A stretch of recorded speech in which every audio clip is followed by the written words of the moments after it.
Bismillah walhamdulillah wa sallallahu wa sallam ala rasulillah. Le prophète alayhi salatu wa salam a dit ce qui signifie: savez-vous ce qu'est la médisance, al-ghiba? Ils lui ont dit: Allah sait plus que tout autre et son messager sait plus que nous. Il a dit ce qui signifie: c'est mentionner ton frère par ce qui lui déplaît. Il fut dit: que dirais-tu si ce que j'ai mentionné est vrai à son sujet?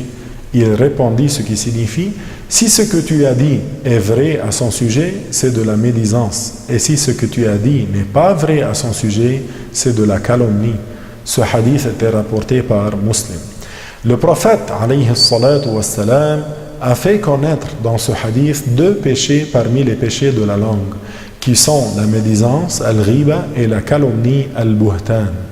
La médisance, c'est mentionner ton frère musulman en citant ce qui lui déplaît, des choses qui sont vraies à son sujet et ce, en son absence.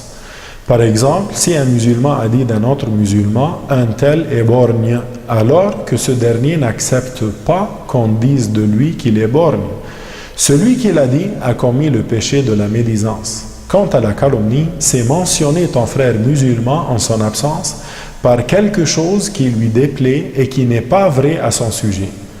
Par exemple, si un musulman a dit d'un autre musulman en son absence: un tel est menteur, alors qu'il ne l'est pas, celui qui l'a dit a commis la calomnie. C'est un péché plus grave que la médisance. Le musulman ne doit pas faire de tort aux musulmans et il convient qu'il ait un bon comportement. S'il trouve un défaut en son frère, il le cache et ne le dévoile pas devant les gens. La médisance et la calomnie entraînent disputes et querelles entre les gens qui s'aiment et entre les amis. Alors garde-toi de commettre la médisance et la calomnie. Quant au fait de mentionner des défauts d'une personne dans l'objectif de mettre en garde les gens, comme par exemple la mise en garde contre quelqu'un qui triche au sujet de la nourriture ou qui trompe les gens au sujet de la religion, ceci est autorisé par l'unanimité des savants. Plus encore, c'est un devoir car ceci relève de l'obligation d'interdire le mal.